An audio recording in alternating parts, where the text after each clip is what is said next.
Singapore. The Southeast Asian country is smaller than New York City. The lack of space forces it to build its largest leisure and entertainment hub to date on a small tract of reclaimed waterfront land.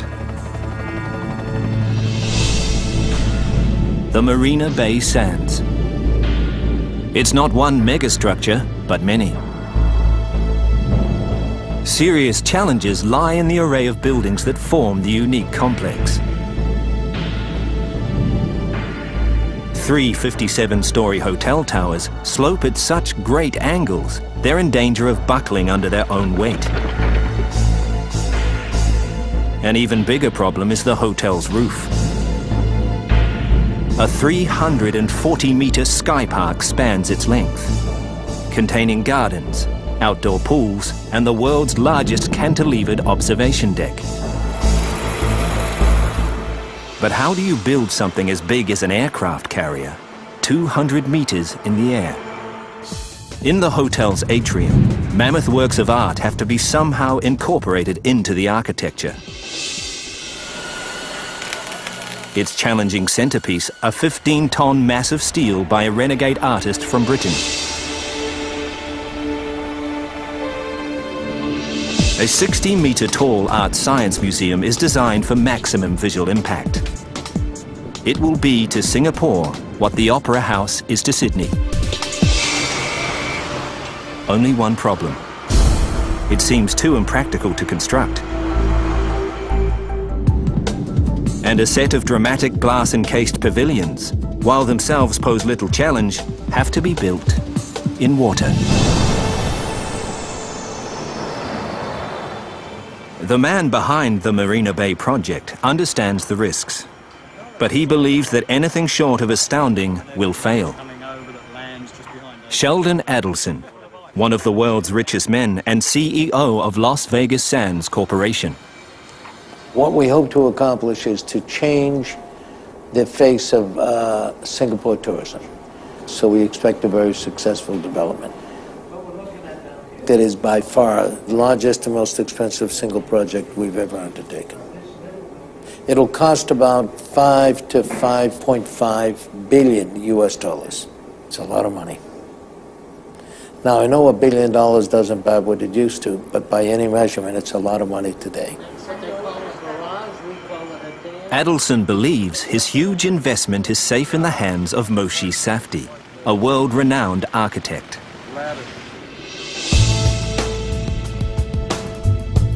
Safdie is recognized for his use of dramatic curves and geometric patterns. The Marina Bay complex will be his largest and most difficult project yet. I think that architecture has to be timeless. Therefore, what it espouses, what it provides, needs to be something that has a long life. What's unique about Marina Bay is all the pieces coming together. You can't think about it as individual buildings. You've got to think about it as a piece of city. It's much more a symphony than it is a sonata. On the ground, engineers are more concerned about the reality of building Safdie's vision. This is the North Retail section area. 30-year veteran John Downs is in charge of overseeing the entire project. The design is very, very diverse, and each component of the project is totally different from the others. For a project of this size, you'd expect with the planning, with the design, with the construction, you'd be expecting somewhere between 6 to 7 years. Here is basically a 3-year turnaround.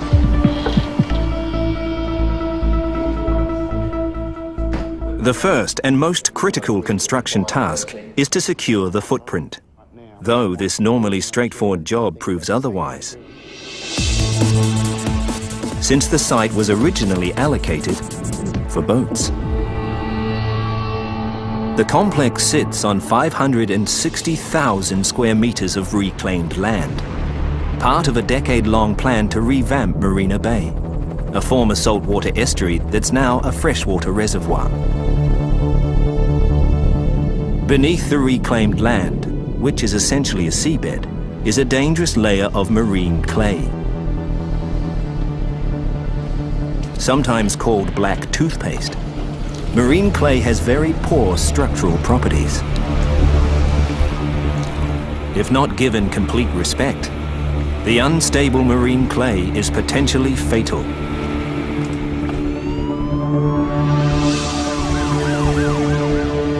In 2004, Singaporeans discovered the lethal consequences firsthand. A routine excavation in an underground tunnel for the mass rapid transit network causes a collapse, creating a gaping hole in the nickel highway, killing 4 workers. The ground conditions in which they were building the nickel highway were not dissimilar to those in which we are encountering here. They had also soft clay, they had similar depths of excavation between 20 and 37 meters. One of the big things that was learnt in the nickel highway collapse was the importance of monitoring movements and the control of quality as the construction proceeds. Marine clay is an old foe of engineer Mike Barton. He's defeated it in the past by understanding how it behaves. The big problem with marine clay is that it is so soft that when you dig out the inside, the walls will move and potentially collapse and allow all the surrounding water in the bay into the excavation. So, before work can begin, the unstable building site needs major fortification.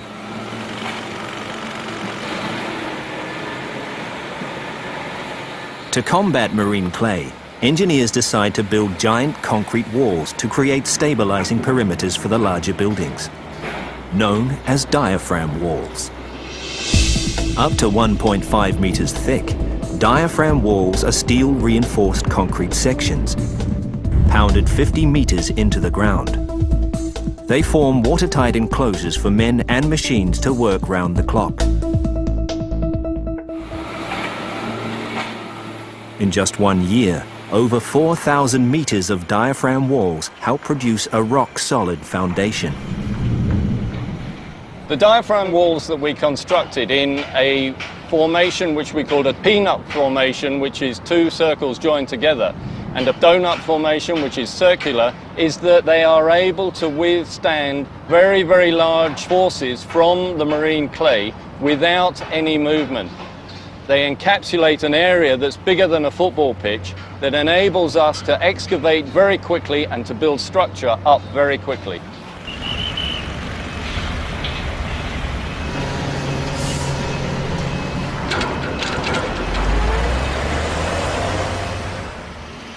Securing the footprint of the Marina Bay project has already taken a year out of John Downes' schedule. He now faces the difficult task of erecting the resort's many buildings in a space of just 2 years. Just managing the whole logistics of that, including the construction methodology, is very, very challenging for us. 1, 2, 3. To meet his tight deadline, Downes chooses the most direct solution.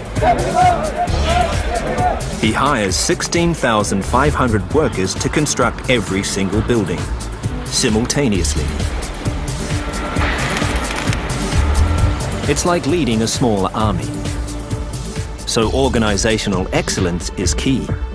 We're just on the edge of Singapore in the CBD here, so rather than lose the contractors and the workforce to go off-site, we built our own 3-story project office. We have all of our contractors, our subcontractors here. We house our resident site staff. We have our project management team. We have our construction management team, our design management team, and the logistics here. The tight schedule also creates problems at the hotel towers, where engineers are already struggling with a congested site. The important thing to do is to make sure that they come in and deliver the goods straight away and then get out again. We don't want too many vehicles on site at the same time. To speed up construction and alleviate traffic congestion, engineers turn to a method that's proven itself countless times in the field: in situ concrete casting. Hotel walls are made on site in the thousands.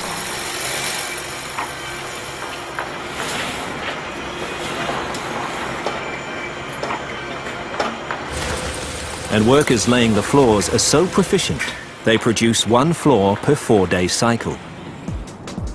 It's an impressive display for a conventional solution. But the structure they're attempting is anything but conventional. The key challenge of building the hotel towers is its unusual design. Unlike other skyscrapers, part of the towers slope at incredible inclines. Like a set of collapsing dominoes, the towers could buckle under their own weight if a practical building solution is not found. It's a major concern for engineer Craig Glover. I've been in the industry for 25 years, done a wide range of projects in many different countries, but nothing compares to this whatsoever. There was nothing we could take reference from across the street on the next high-rise or across town. This is a new frontier.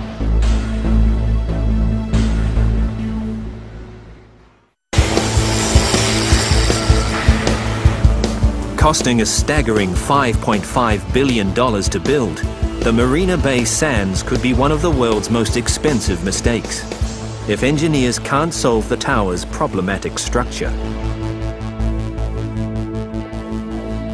Engineer VC Cheong leads the design team, and their solution comes out of left field. If you look at the configuration, it's not a straight tower. It's with a sloping leg. So all this sloping leg actually is, inducing a very huge external force onto the structure. We kind of built it without any support. So we actually formulate a solution to prop up the sloping edge. Using a technique they've never employed before, engineers build large temporary struts made of strong structural steel. They prop up the sloping towers as they rise. Like a suspension bridge, high tensile steel tendons, also known as tension cables, give an added layer of support inside the walls. In theory, both the struts and the tension cables are temporary and will be removed once giant link trusses connect the towers at the 23rd floor.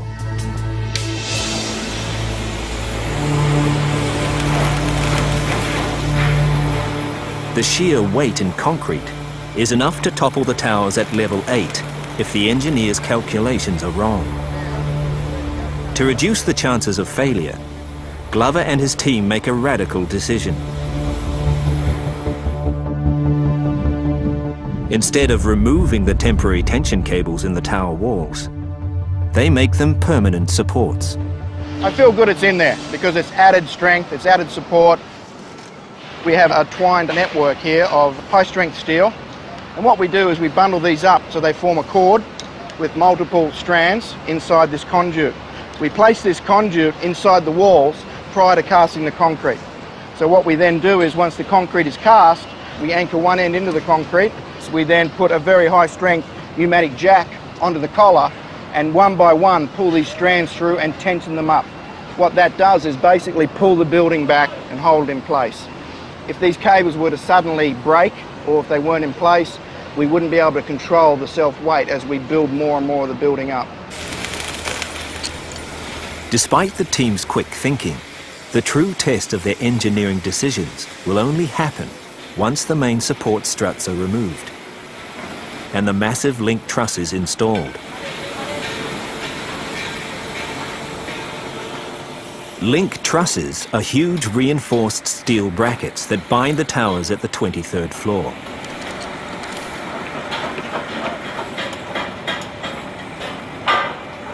Once their installation is complete, they transfer the sloping tower's weight completely away from its temporary struts.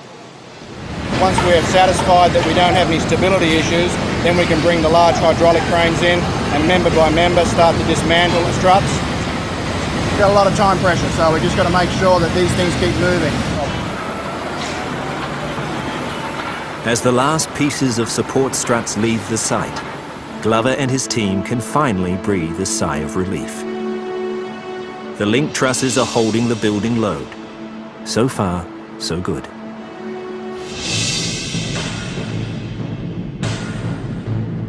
Not all the structures have ended up according to plan. The 60-metre-high Art Science Museum is facing a major design overhaul. Planned as a venue for blockbuster exhibitions on the arts and sciences, its bowl-shaped roof doubles as a 3,000-seat amphitheatre. Unfortunately for engineers eager to start its construction, architect Moshe Safdie isn't happy with its current shape. Somebody looked at them and said, looks like a bunch of bananas. In fact, Mr. Adelson said, looks like a bunch of bananas. I said, well, if they look like a bunch of bananas, we're not there yet. It's terrible news for Safdie's design team, especially its principal, Gene Dyer. There are times that Moshe will come in with an idea. We think it's quite exciting. We'll pursue the idea for weeks or even months. He'll come back and say, I want to change the idea. And we've already bought into the idea, so it's a bit frustrating.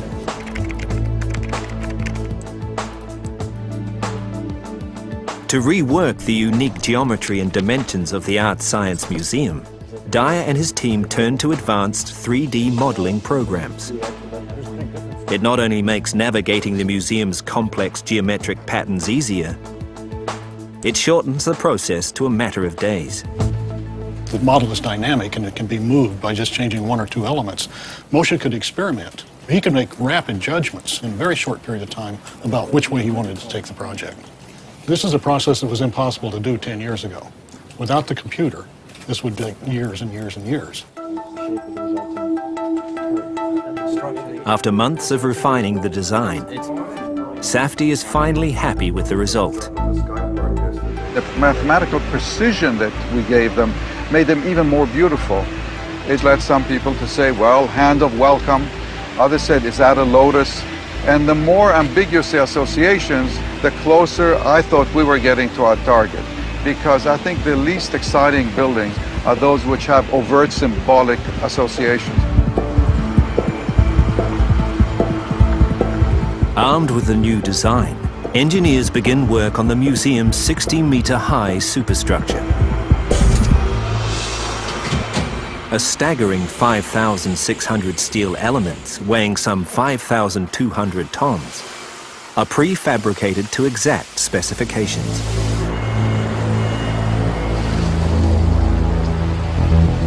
They are then trucked onto site and assembled.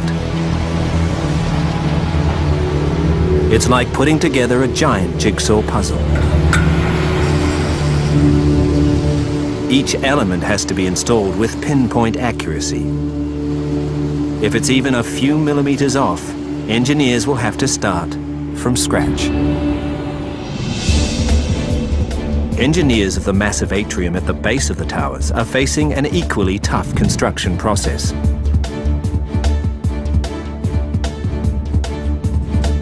Safdie has come up with a challenging design. He wants to inject art into the atrium's architecture, so that visitors will feel like they're walking through a grand Gothic cathedral.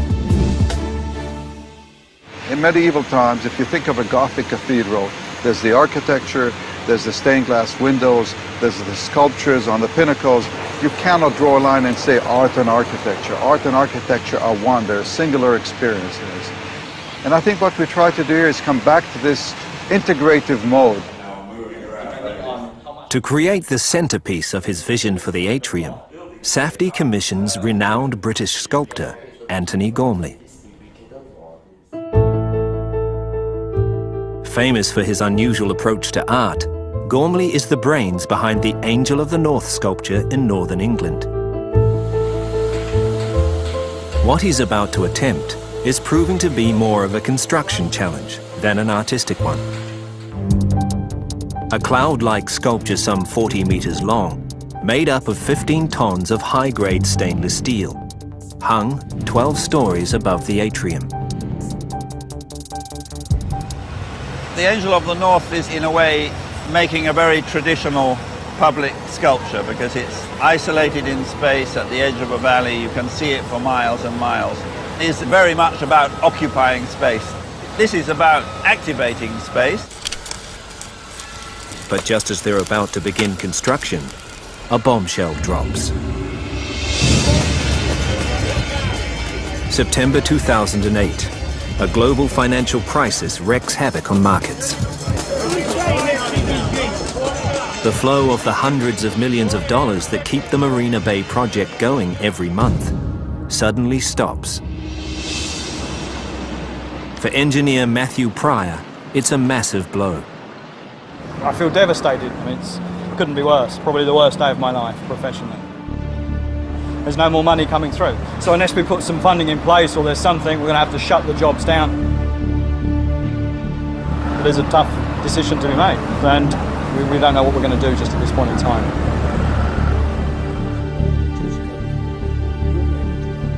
With the future of the multi-billion-dollar project plunged into doubt, all eyes turn to the man behind it, Sheldon Adelson. The next move of one of the world's richest men will determine the fate of the mega construction site.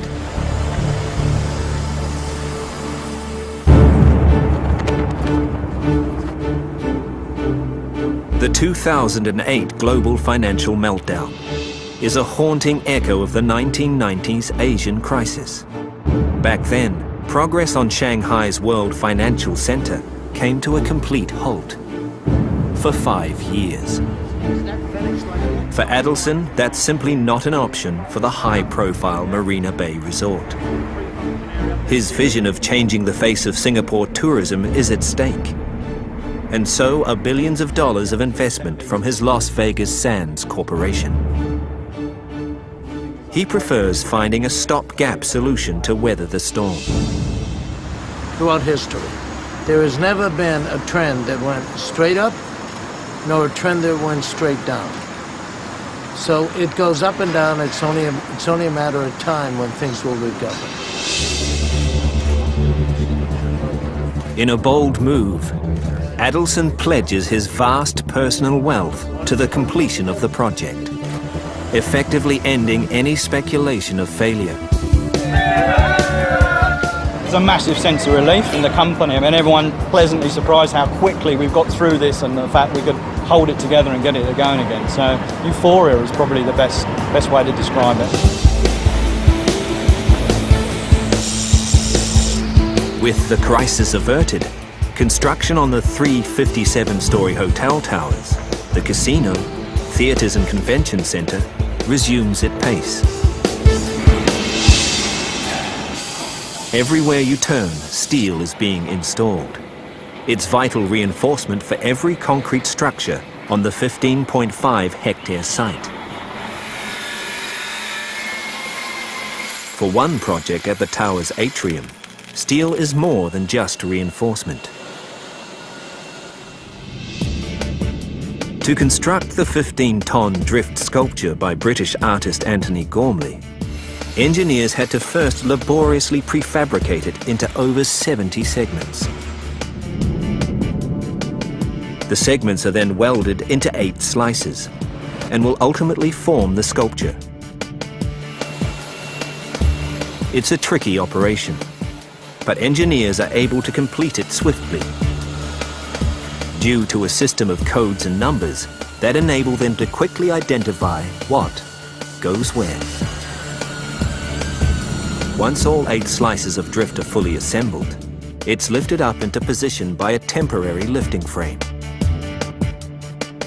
A massive box truss on the atrium ceiling then takes over the load. In theory, the box truss will support the weight of the lifting frame as it's being lowered down. It will be a heart-stopping moment, especially for engineer Graham Stevenson. The lifting frame is about 9.5 tons, so when it picks up and gets some momentum, there's a potential that it just wants to flick over and rotate through its full 90 degrees, and we won't have it under control. Stevenson's solution: 4 powerful automated hoisting drums located at the 4 corners of the frame. They allow workers to control the strength and speed of the operation with high tensile steel cables.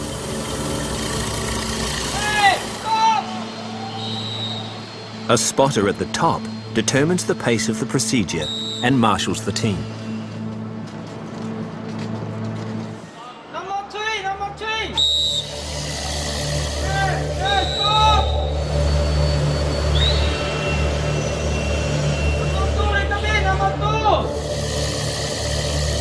The entire operation is estimated to take up to 10 hours to complete. As soon as the frame is in motion, there's no turning back. Midway through the lift, Stevenson receives reports of a potential problem. 22-story, number 7 temporary cable, scaffolding touching the cable. Why you got The temporary cable touching to the transverse. Yeah, but is it just the end of a tube? Yeah. So you can just cut the tube? Yeah.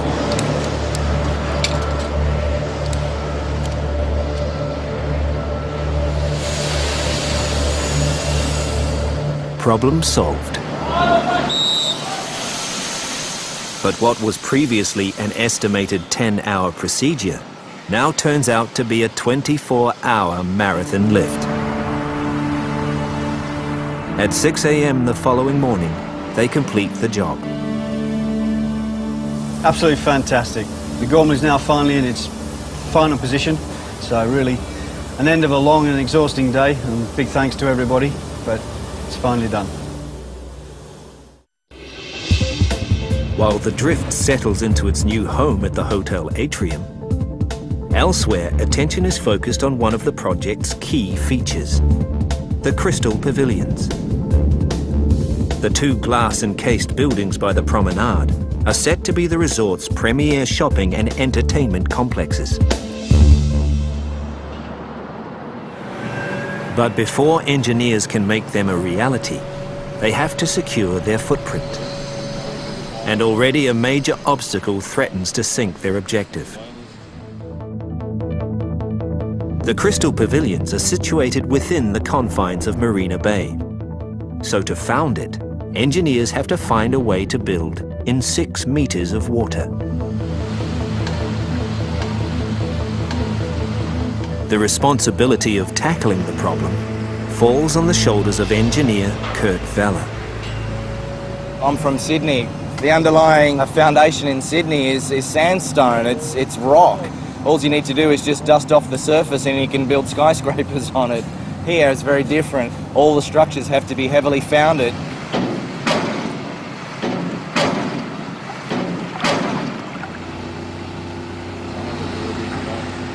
To keep water out of the construction site, only one solution seems viable for Vella and his team. A waterproof steel structure called a cofferdam. This temporary formation surrounds the worksite with a circle of steel sheet piles, creating an impenetrable shield that locks out the water, keeping the workers safe within. For the job, they rope in a 12-ton vibro hammer. It punches the sheet piles deep into the earth, making the cofferdam rock solid and resistant to movement.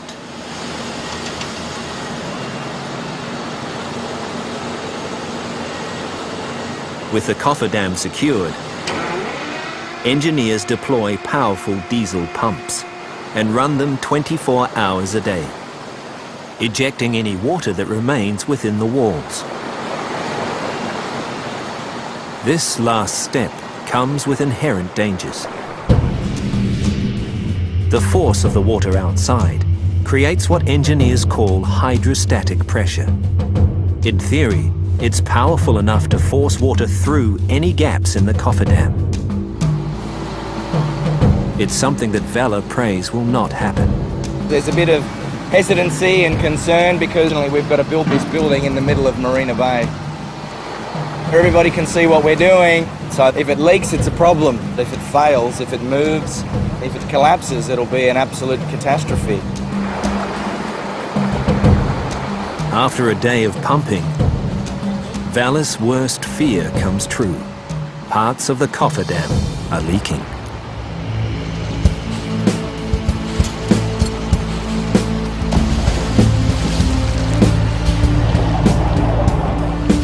To rectify the problem, Vella orders a team of 8 divers into the water on 10-hour shifts.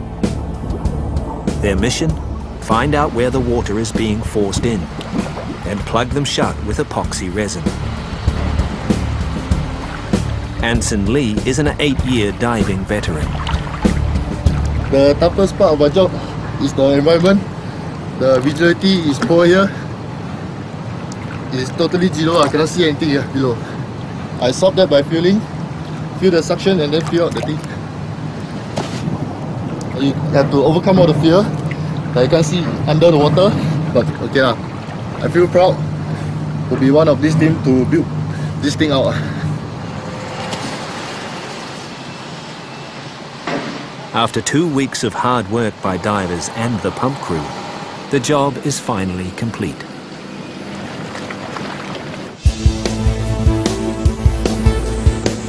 After 2 years of battling the elements and overcoming difficult construction milestones, the 3 sloping towers of Marina Bay Sands can finally celebrate their topping off ceremony and move on to the next phase. But a destructive force of nature threatens to throw a spanner in the works. With climate change predicted to affect the pattern of Southeast Asia's typhoons, Singapore may one day experience the destructive tropical storms plaguing its northern neighbors in the Philippines and Taiwan. When that happens, typhoon-force winds could spell disaster for the hotel towers, especially the 340-meter sky park sitting on top of it. The force of the wind can make both buildings sway dangerously, causing irreparable damage to the structures.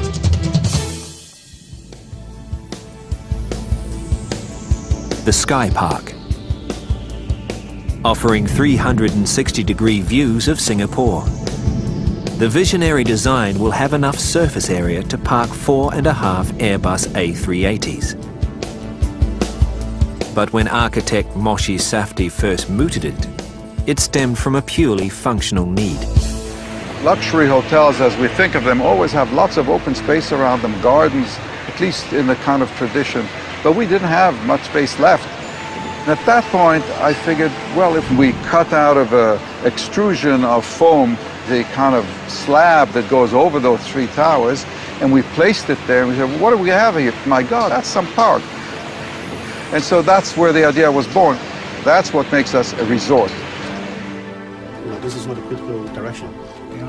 Safdie's revolutionary idea scores points for ingenuity, but it clearly isn't what nature intended. Typhoon-force winds threaten to rock the towers and its sky park, causing unimaginable damage. If engineers are to make the building a reality, they'll need a rock-solid solution. Still got to do all this cladding. Engineer Tony McKee has little time to make things happen. At the moment, we're running a couple of weeks behind what we'd originally planned. We're not entirely happy about it, but at the end of the day, we've got to do this safe and we've got to do it properly. You're safe close to To fight the enemy, McKee knows he has to first understand the enemy. He hires leading US wind engineers CPP to carry out extensive testing on the towers and Sky Park. Their mission? Find out how Singapore's potential wind forces affect the buildings. We turned that upside down. Wind engineer Roy Danoon oversees the process at their state-of-the-art wind tunnel in Fort Collins, Colorado. The thing that makes this really special is the fact that we have this sky park running across the top, linking all the towers together. So whereas normally with a normal tower, we'd measure the loads on the tower in isolation, with this one, what we're needing to do is to measure the loads on all 3 of the towers at exactly the same time. So that way we can know how the towers are going to move relative to each other, so we can make sure that they're not going to put excessive strains or movements into the sky park. During the tests, a scale model of the Marina Bay Towers is blasted with 40km/h winds to simulate faster typhoon winds in reality. Over 1,000 pressure measuring instruments inside the model register how the winds affect the buildings. At the end of the tests, engineers confirm that the three towers can deform by some 200 millimeters during the fiercest storm. Engineers quickly figure out a solution: movement joints. Inspired by bridge engineering philosophy, movement joints are essentially gaps located between the concrete towers. The huge gaps allow for movements of up to 250 millimeters. Aluminium and stainless steel plates act as sliding components. They can move back and forward over each other, a little bit like you'd see in a flexible bus, where you have that articulation happening in the middle. It's a similar concept to that. To accommodate the differing movements of the three towers, engineers install multi-directional steel bearings below the sky park.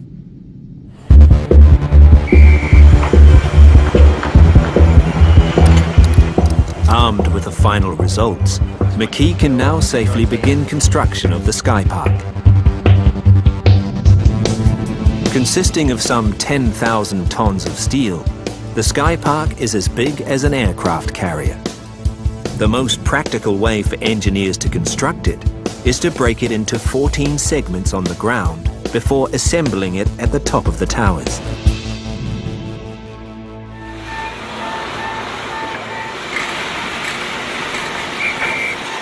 There's no room for miscalculation at 200 meters in the air. Each segment is carefully prefabricated and tested by steel specialists Yongnan,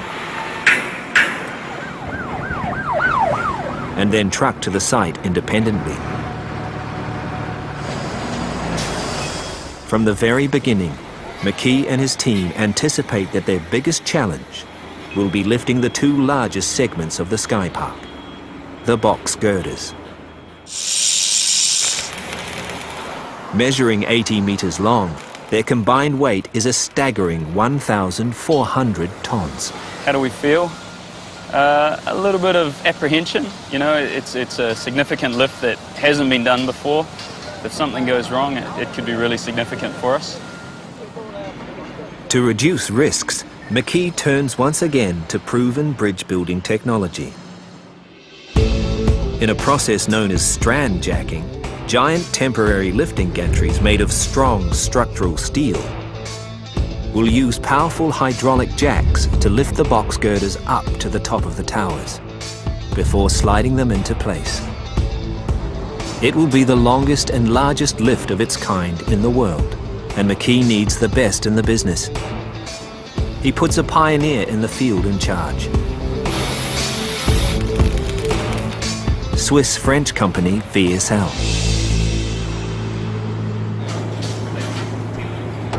Engineer Eddie King and his team have successfully raised bridges, stadium roofs, and even Ferris wheels.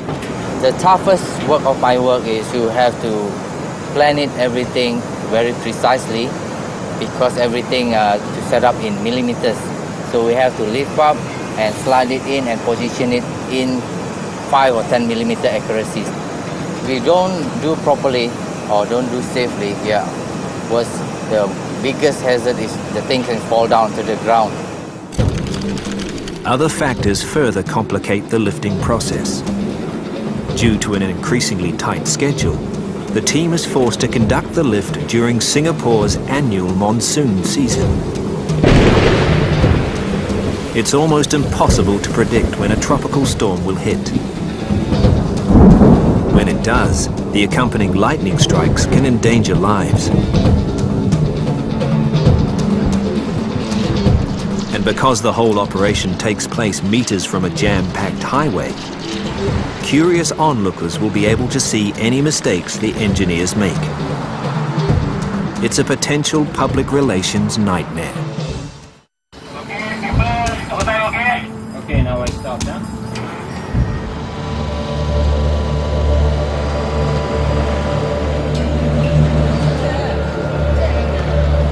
During an estimated 16-hour lift, the box girders will move at a cautious 14 meters per hour. Eddie King and his team constantly check their weather gauges for any incoming storms. The hydraulic jacks are also inspected regularly for overheating. No one wants the operation to stall in mid-air. Today, point 1 to point 4. 288.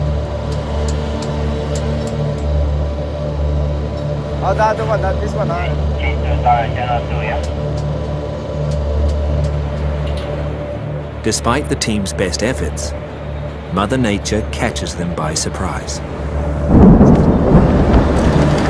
Okay guys, rain is coming. It's better we stop here. An approaching downpour threatens to grow into a lightning storm. We are at 200 meters above and surrounding building is quite far away. So there's a chance of the lightning striking on the high point like this. So we got to stop and wait until the weather getting better before we continue our lift. McKee's worst fear comes true. If the girders remain stuck at midway for too long, he will have to order them down.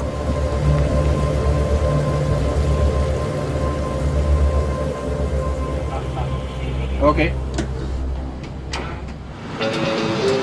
After a tense 3 hours, the lightning threat passes, and the operation cranks back to life. By the time the box girders slide into position, it's past midnight. Everything went quite smooth today, so we hope tomorrow we can do the same. With the lessons learned from the box girder lift, the rest of the segments go up smoothly. As the final piece rises into place, Singapore is already marveling at the team effort behind one of the world's most ambitious building projects.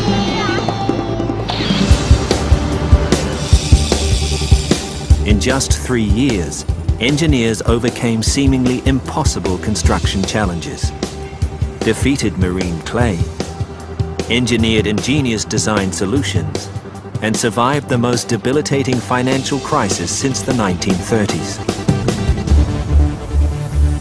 As the finishing touches are put on the resort, the stage is set for an opening party, Singapore style.